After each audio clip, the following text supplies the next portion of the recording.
Merhaba arkadaşlar. Bu hafta kuantum fiziği laboratuvarıyla devam ediyoruz. Kuantum fiziğinde çok önemli bir deney olan parçacıkların da kırınabildiğini gösteren elektronların kırınım deneyini göstereceğiz arkadaşlar. Biliyorsunuz elektronlar parçacıktır arkadaşlar. Kütleleri çok küçük olmalarına rağmen atomik boyutta parçacıktır arkadaşlar.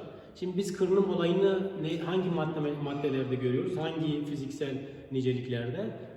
Dalga özelliği gösteren niceliklerde. Yani biliyorsunuz ışığın kırınımı gördük, deneyini yaptık daha önce.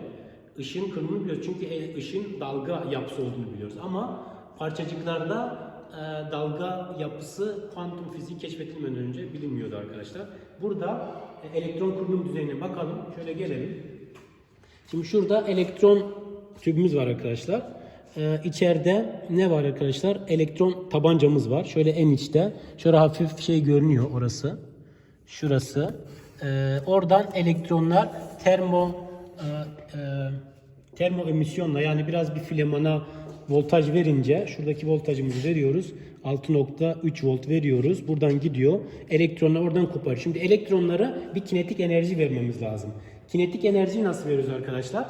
Şurada anota, şurası da anot arkadaşlar. Gelelim şöyle. Şu anot ucuna yüksek voltaj veriyoruz şuradan. Şöyle. Kaç? 7 kilovolta kadar çıkıyor arkadaşlar. Bu arada sıfırda şu anda. 7 kilovolta kadar veriyoruz. Onları hızlandırıyoruz ve ne geliyor? Fosforlu ekran. Şuradaki beyaz. Görünüyor mu arkadaşlar? Yaklaşalım. Fosforlu ekranı çarpınca yeşil bir şey göreceğiz. Elektron demeti göreceğiz arkadaşlar. Şimdi ben biraz yükselteyim. Şöyle. Buyurun hocam. Şuradan daha iyi gör. Ben şuraya geçeyim. Şimdi ben burada yüksek voltajı artırıyorum arkadaşlar. Bu arada bunu kutunun içine koymamızın nedeni, çünkü ışık olduğu için burada şu örtüyü kapatınca daha biraz karanlık olacak ve net bir şekilde göreceğiz. Şimdi iki tane halka bekliyor. Şöyle iki tane yeşil halka vereceğiz ve orada elektronlar bu arada kırınım ağımızı sağlayan burada grafen arkadaşlar. Grafen biliyorsunuz bildiğimiz karbondan üretiyor ve kömür de bir farklı bir çeşidir arkadaşlar. Aslında çok küçük şey orada var. Grafenimiz var orada. Oradaki atomlara ne yapacak? Elektrona çarpacak ve oradaki elektronun girişimi sonucunda halkalar oluşacak arkadaşlar. Evet, şu anda şu elektronları görüyorsunuz. Voltajı yükseltiyorum. Şuradan bakın hocam, şurada bu voltajı yükseltiyorum. Şimdi yeşil halkayı görmeye başlayacaksınız. Şu anda yaklaşık kaçtayım? 3,5 kilovolttayım. 3,5 kilovolttan biraz daha şey yaparsanız şöyle zoom. Evet, şu anda görünüyor arkadaşlar. Evet, halkalar görüyorsunuz. Şu anda evet, yanıp sönme, biraz bir temassızlık olabilir. Şöyle. Ben biraz da karanlık yapayım şurayı. Evet, şu anda birinci halka şurada ve ikinci halka arkadaşlar.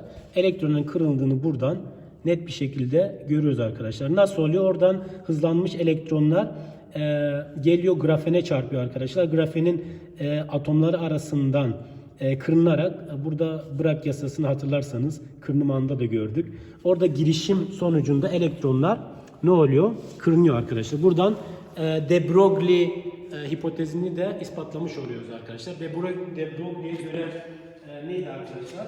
Elektronlar. Şuradan ben bir hemen şeyi alayım. Evet, onu da kapatalım bu arada. Kapattık mı hocam? Tamam. Kapattık.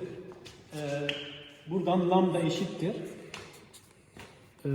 H bölü P. P neydi? Momentum mv.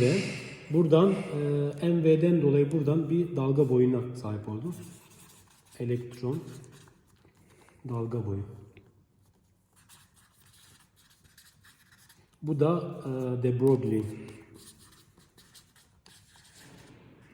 De Broglie hipotezini de buradan ispatlamış olduk.